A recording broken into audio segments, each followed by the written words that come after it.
Dans cette vidéo, on parle de quelques événements très intéressants dans l'espace des crypto-monnaies. Alors tout d'abord, avant qu'on regarde ensemble les news les plus intéressantes, parlons un petit peu de la SEC et ce qui se passe. La SEC va faire appel de la décision concernant XRP dans l'affaire contre Ripple. Et juste pour te rappeler, le mois dernier, Ripple a tweeté que XRP n'est pas une sécurité. Cette victoire pour Ripple est une victoire pour toute l'industrie et un pas vers une clarté réglementaire aux États-Unis. Cela signifie que Ripple a gagné contre la SEC. Plus spécifiquement, le mois dernier, un juge fédéral a statué que bien que les ventes directes de XRP par Ripple à des investisseurs institutionnels aient enfreint les lois sur les valeurs mobilières, ces ventes programmatiques aux investisseurs particuliers via des plateformes d'échange ne l'ont pas fait.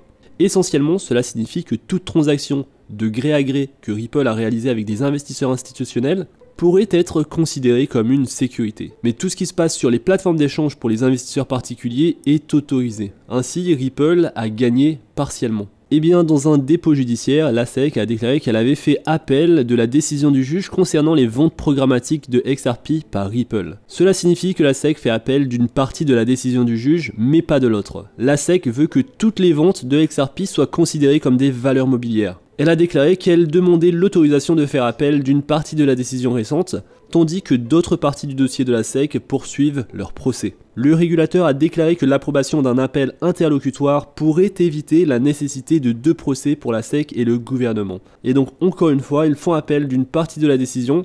Alors, en ce qui concerne le calendrier, la SEC a noté que Ripple devra répondre d'ici le 16 août, soit une semaine après le dépôt de la lettre. Ensuite, ils proposeront un mémoire d'appel le 18 août, Ripple aura ensuite 2 semaines pour répondre, puis la SEC aura encore une semaine. En résumé, cela signifie que les détenteurs du jeton XRP sont à nouveau pris dans le cercle vicieux des litiges. La dernière fois, cela a pris 2 ans pour que tout soit réglé devant les tribunaux et pour que le juge dise enfin que XRP n'est pas une sécurité. Il semble que cela puisse recommencer, et donc je te tiendrai informé dès que j'en saurai plus. Passons maintenant au Bitcoin et aux chiffres de l'inflation, et c'est ce qui va vraiment influencer le marché. En termes simples, quels sont les chiffres de l'inflation de juillet? Les données sur l'inflation montrent que le taux d'inflation aux États-Unis atteint 3,2%, en dessous des attentes de 3,3%. L'inflation de base est de 4,7%, en dessous des attentes de 4,8%, et donc même si les deux chiffres étaient légèrement en dessous des attentes, il s'agit de la première augmentation mensuelle de l'inflation depuis juillet 2022. Cela signifie à nouveau que l'inflation remonte. Alors beaucoup s'y attendaient, je m'y attendais moi-même. Sur les prédictions des analystes, on s'y attendait. Alors le Bitcoin a réagi à cette nouvelle en connaissant une baisse temporaire suite au partage des chiffres de l'inflation aux États-Unis. Les nouvelles de ce type sont généralement mauvaises pour les crypto-monnaies car une inflation croissante signifie que la Fed doit être encore plus agressive. Cela signifie que la Réserve fédérale américaine doit maintenir une attitude de fermeté compte tenu des données sur l'inflation annuelle, qui sont maintenant plus élevées que le mois dernier à 3%. La prochaine réunion de la Fed aura lieu le 19 et 20 septembre, et avec les résultats annoncés le 20, je m'attends à ce qu'ils augmentent à nouveau les taux d'intérêt en fonction des dernières données. Alors en regardant ce que pense actuellement le marché, l'outil CME Fed Watch montre actuellement une probabilité de 86,5% de ne pas augmenter les taux et seulement 13,5% de probabilité d'une augmentation de 25 points de base. Ce chiffre pourrait changer au cours des jours à venir à mesure que davantage de données arriveront, et donc on va surveiller tout ça et je te tiendrai informé. Parlons maintenant de l'Ethereum et de nouvelles informations très intéressantes arrivent sur l'Ethereum. Un projet important, un projet NFT. Le projet Yuts va rendre 3 millions de dollars accordés par Polygon car il abandonne Polygon pour Ethereum. Juste pour rappeler, Yuts a commencé sur Solana, mais il change encore de réseau blockchain seulement 4 mois après avoir migré la majorité de leurs NFT de Solana vers Polygon. Ils avaient annoncé cela en avril et d'ici le 30 mars, Polygon avait annoncé que plus de 11 600 des 15 000 NFT Yuts avaient été migrés. Alors il semblait que Polygon était en bonne voie et que Yuts était satisfait de l'expérience. Cependant, la société derrière Yuts, D-Labs, également derrière D-Gods, a déclaré que le déménagement visait à réunir la communauté Yuts avec celle des D-Gods. Et donc ils aiment toujours Polygon, mais il est temps d'unir les communautés. Ils ont également annoncé que l'argent serait rendu. Ils rendent 100% de la subvention fournie par Polygon et les fonds seront réinvestis pour favoriser la croissance de l'écosystème NFT sur Polygon afin d'apporter du soutien aux constructeurs et aux créateurs. Alors les détenteurs de Polygon ont été surpris par cette annonce car pourquoi renoncer à 3 millions de dollars? Pourquoi quelqu'un préférerait Ethereum à Polygon? La réponse, elle est simple je suppose, et c'est tout simplement l'effet de réseau, en particulier pour les NFT. On le sait que tous les NFT, toutes les collections les plus importantes sont sur l'Ethereum, et il semble que cela reste ainsi malgré les frais de transaction élevés. et donc c'est un coup dur pour l'écosystème NFT de Polygon, mais la demande organique pour les NFT sur Polygon semble très faible, et donc c'est peut-être mieux pour eux de passer sur l'Ethereum, malgré malheureusement les frais de transaction et tout ce qui s'ensuit. L'effet de réseau d'Ethereum va permettre une adoption plus importante des NFT de la plateforme et surtout d'unir les communautés NFT existantes. Autre nouvelle sur la chaîne Binance, la BNB Chain, et ce sont également des nouvelles positives pour Ethereum. La chaîne BNB va subir une mise à jour pour améliorer la sécurité et la compatibilité avec les chaînes EVM. Plus précisément, la chaîne BNB de Binance va subir 2 mises à jour en août 2023 pour réduire la possibilité d'une réorganisation malveillante de la blockchain